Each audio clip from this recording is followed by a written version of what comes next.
मगर दोस्तों मैं क्या सुन रहा हूं, दुनिया वाले बोल रहे हैं कि भारत ने पहले पाकिस्तान को चैंपियंस ट्रॉफी से बाहर किया और फिर सेमीफाइनल में ऑस्ट्रेलिया को हराकर भारत ने चैंपियंस ट्रॉफी को ही पाकिस्तान से बाहर कर दिया। मैंने आज तक गंदे जोक्स तो बहुत सुने, मगर किसी गंदे मुल्क को जोक बनते पहली बार देख रहा हूं। आर यू कॉमेडी मी?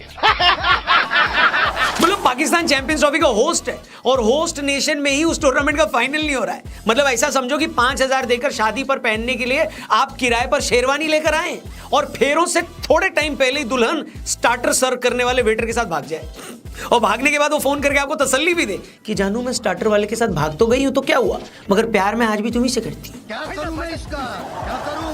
ठीक यही काम जय शाह भाई पाकिस्तानियों के साथ कर रहे हैं। वो पीसीबी को लगातार समझा रहे हैं कि भाइयों तो क्या हुआ जो इंडिया तुम्हारे यहां खेलने नहीं आई, तो क्या हुआ जो होस्ट नेशन होने के बावजूद तुम इंडिया से खेलने दुबई गए, तो क्या हुआ जो इंडिया ने अपना सेमीफाइनल दुबई में खेला, तो क्या हुआ जो अब इस टूर्नामेंट का फाइनल भी दुबई में होगा। मगर यकीन मानो मेरे दोस्तों, टूर्नामेंट के होस्ट तो तुम ही हो, पाकिस्तान ही है। वो देखो उस दीवार पर भी लिखा है चैंपियंस ट्रॉफी का होस्ट पाकिस्तान। अब जाओ चाट लो दीवार को। वेरी गुड बेटा, तब तक तुम सेफ हो। और ये सारी बातें सुनकर पाकिस्तान की हालत चोट खाई उस प्रेमिका की तरह हो गई है जो रो रो कर बोल रही है कि ठाकुर साहब कब तक मुझ गरीब को मूर्ख बनाओगे। मैं जानती हूं कि आप मेरे साथ सिर्फ अपना वक्त काट रहे हो और मेरा काट रहे हो। मतलब आप जमाने को सच्चाई बता क्यों नहीं देते कि पाकिस्तान को चैंपियंस ट्रॉफी का होस्ट बताकर सिर्फ उसका काटा गया है। ये बड़ी अच्छी बात कही है। सच बता रहा हूं दोस्तों, जब से इंडिया चैंपियंस ट्रॉफी का सेमीफाइनल जीती है तब से पापियों का रो रो कर बुरा हाल है। 2,500 साल बाद उन्हें कोई आईसीसी टूर्नामेंट को होस्ट करने का ठेका मिला था, मगर गरीब आदमी की सैलरी की तरह पाकिस्तान का टूर्नामेंट भी कब शुरू हुआ और कब खत्म हो गया उन्हें पता ही नहीं चला।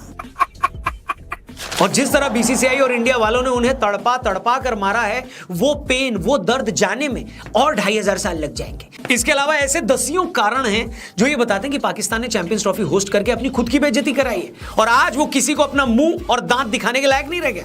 एक सेकंड, दांत से याद आया, एक खूबसूरत स्माइल सिर्फ आपके फोटोज ही नहीं बल्कि आपके कॉन्फिडेंस और आपकी जिंदगी दोनों को नई उड़ान देती है। लेकिन मैंने अक्सर लोगों को उनके टेढ़े मेढ़े और आगे पीछे या गैप वाले दांतों की वजह से अपने कॉन्फिडेंस को धीरे धीरे खोते हुए देखा है। यह सिर्फ एक डेंटल इशू नहीं है बल्कि एक इमोशनल स्ट्रगल भी बन जाता है। टूथसी टीथ अलाइनर्स आपके टेढ़े मेढ़े दांतों को लगभग 6 से 12 महीनों में सीधा करते हैं और गैप्स को भी बंद करते हैं बिना किसी तकलीफ और बिना फूड रिस्ट्रिक्शंस के।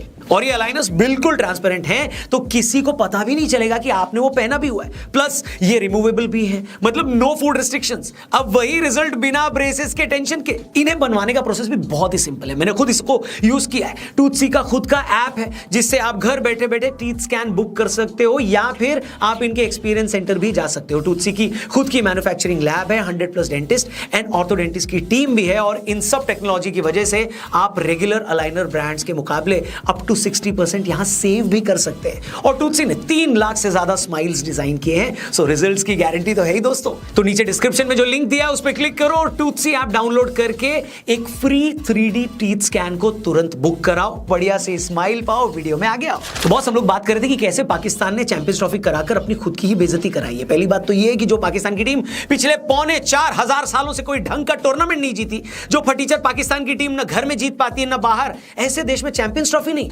लूजर्स ट्रॉफी होनी चाहिए थी। और पाकिस्तान को अपने जैसी 5-6 गरीब टीमों को बुलाकर उनका एक कप कराना चाहिए था, न कि ये।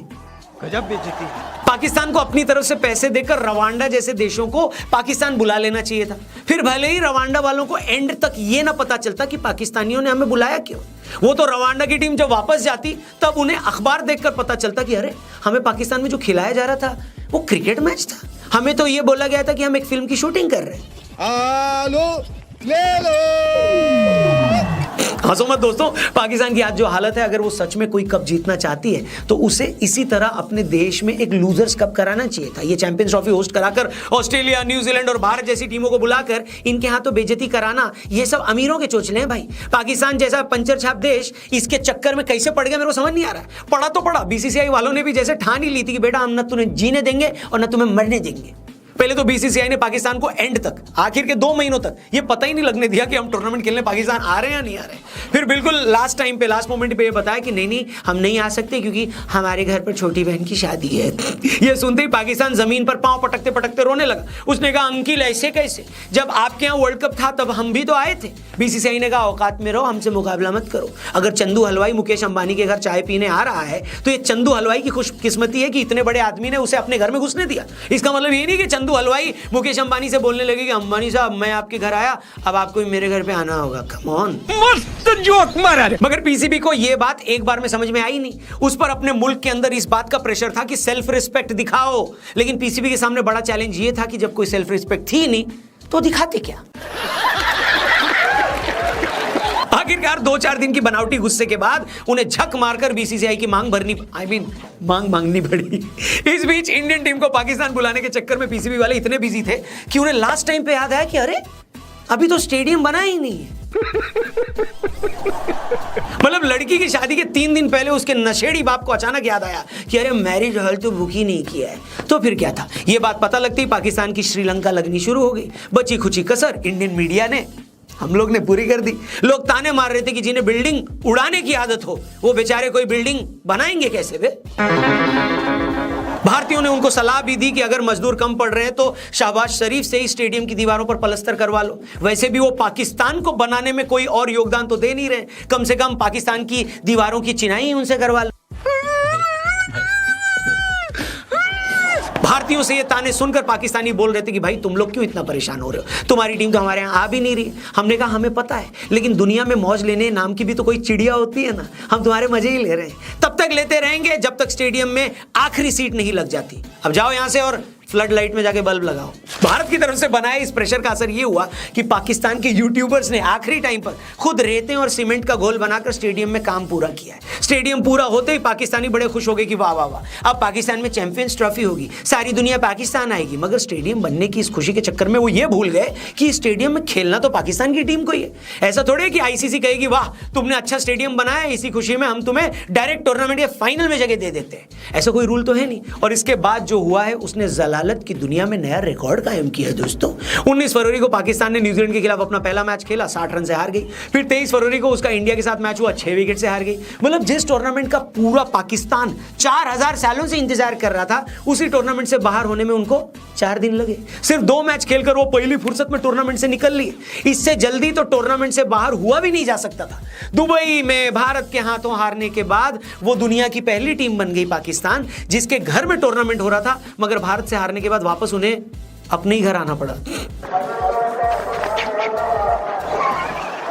पाकिस्तानियों को बड़ी उम्मीद थी कि वो अपने आखिरी मैच में अपने बराबर की फटीचर टीम बांग्लादेश को हराकर दुनिया को करारा जवाब देंगे। मगर इससे पहले कि हंडिया में इस करारे जवाब का छौंक लगता, इंद्र देवता ने पानी बरसाकर पाकिस्तानियों की जिंदगी में सुख का वो तड़का भी नहीं लगने दिया। ठीक है, आखिरकार पाकिस्तान अपने ही देश में हुए टूर्नामेंट में बिना एक भी मैच जीते अपने मायके वापस लौट गया। इस बीच दूसरी टीमों के भी कई मैच बारिश की वजह से नहीं हो पाए। बारिश की वजह से ना अफ्रीका और ऑस्ट्रेलिया का मैच हो पाया, ना अफगानिस्तान और ऑस्ट्रेलिया का मैच पूरा हो पाया, और न ही पाकिस्तान और बांग्लादेश की 2 पैदल टीमें आपस में खेल पाई। वैसे कुछ लोगों का यह भी कहना है कि इन मैचों के दौरान जो बारिश हुई वो बारिश नहीं थी, बल्कि ऊपर वाला पाकिस्तान की खराब परफॉर्मेंस पर थू-थू कर रहा था। इतने रोने स्यापे के बाद भी पाकिस्तानियों की बस एक ही होप बची थी, और वो ये कि ऑस्ट्रेलिया, पूरे पाकिस्तान को इस बात की उम्मीद थी कि ऑस्ट्रेलिया की टीम सेमीफाइनल में भारत को हरा देगी, इससे भारत टूर्नामेंट से बाहर हो जाएगा और फिर चैंपियंस ट्रॉफी का फाइनल पाकिस्तान में होगा। मगर अफसोस अफसोस अफसोस, मगर ये हो ना सका। और अब आलम यह है कि चैंपियंस ट्रॉफी में पाकिस्तान नहीं है और पाकिस्तान में चैंपियंस ट्रॉफी नहीं है। बस यही बात सोच सोचकर समूचे पाकिस्तान के पृष्ठभाग में ऐसी असहनीय पीड़ा हो रही है मानो किसी ने दुनिया भर के समस्त बांसों को वहां पर पार्क कर दिया हो। इससे ज्यादा सभ्य तरीके से इस बात को और कैसे ही बोलता मित्रों है कि नहीं, समझ रहे हो ना?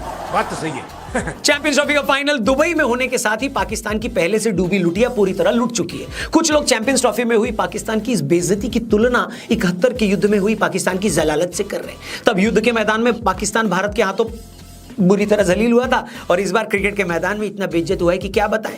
मेरी उस वक्त हंसी छूट गई भैया सच में, जब मैंने देखा कि न्यूजीलैंड और साउथ अफ्रीका वाले मैच में एक पाकिस्तानी दर्शक तख्ती लेकर खड़ा था। उस पर भारत को धमकी दी गई थी कि भारतीयों खबरदार हो जाओ, कीवीज आ रहे हैं। इसे देखकर मुझे सचमुच उन कांग्रेसी कार्यकर्ताओं की याद आ गई जिन बेचारों को अपनी पार्टी की जीत को सेलिब्रेट करने का मौका तो मिलता नहीं है। वो कभी इस बात पर नाच रहे होते हैं कि दिल्ली में आम आदमी पार्टी हार गई, तो कभी इस बात पर खुश हो रहे होते हैं कि बंगाल में बीजेपी हार गई। इस प्रकार की बचकाना बातें। भाई लोगों, कीवी टीम फाइनल में पहुंच गई हो, ठीक है, मगर तुम अपना बताओ यार, तुम्हारा क्या? इसी कीवी टीम ने तुम्हें तुम्हारे घर में एक महीने में 3 बार हराया, वो भूल गए? तुम खुद एक मैच नहीं जीत पाए और तुम हमें कीवियों की धमकियां दे रहे हो। और इन्हीं लोगों में से कुछ लोग इस बात पर भी फुदक रहे थे कि अरे भारत ने तो ऑस्ट्रेलिया की जी टीम को हराया है, एकदम हल्की टीम को हराया है। ये बात बोल कौन रहा है बे? जो अपने घर में बांग्लादेश से 2 टेस्ट हार गया था, जो पिछले वर्ल्ड कप में अमेरिका जैसी टीम से हार गया था, जिसने कसम खा रखी कि दुनिया की हर थकेली टीम से हार कर उसका हौसला बढ़ाना है, वो मुल्क हमें ताने मार रहा है कि हम ऑस्ट्रेलिया की जी टीम से जीते हैं। शर्म करो यार, शर्म करो। कैसे कैसे लोग रहते हैं यार यहाँ पर। मैं सोचता हूँ कि कोई इतना बेगैरत कैसे हो सकता है। सुनो पाकिस्तानियों, कान खोलकर सुनो, तुम्हारे यहाँ हुई चैंपियंस ट्रॉफी बुरी तरह फेल हो गई है। जरा भी शर्म हो तो आगे किसी को बताना भी मत कि 2025 में तुम्हारे यहाँ ऐसा कोई टूर्नामेंट भी हुआ था। और हाँ, बीसीसीआई का बस चला तो अगले 3025 से पहले भी वहां कोई आईसीसी टूर्नामेंट होने नहीं देंगे। तुम तो अपना जिम्बाब्वे, आयरलैंड और नामीबिया जैसी टीमों के साथ ही खेलकर खुश रहो, उन्हीं के साथ खेलो, रन बनाओ, रिकॉर्ड्स बनाओ, बाबर आजम जैसे लोगों को जिम्बाबर बनाते रहो, हमें घंटा कोई फर्क नहीं पड़ता, अभी निकलो यहाँ से। लेकिन आप लोग नहीं निकलो। हेलो, मैं बस आपसे इतना कहना चाहूंगा कि जैसे पाकिस्तानियों की हालत की तरह अगर आपके भी दांत टेढ़े मेढ़े हैं या दांतों में गैप है तो आप उन्हें सीधा करना चाहते हो तो डिस्क्रिप्शन में जो लिंक दिया है उस पर क्लिक करके टूथसी ऐप को डाउनलोड करो और अपना free 3D teeth scan book करो आज ही। मैंने बुक कराया और मेरा तो टीथ अलाइनर भी आ गया है, आप भी बुक कराइए। अभी के लिए फिलहाल इतना ही। जाने से पहले चैनल को सब्सक्राइब करना, फेसबुक पे देखे तो पेज को लाइक करना, वीडियो पसंद आए तो इसे अपने हर एक क्रिकेट फैन दोस्त से शेयर भी जरूर करना। Thank you for watching. Her her Mahadev.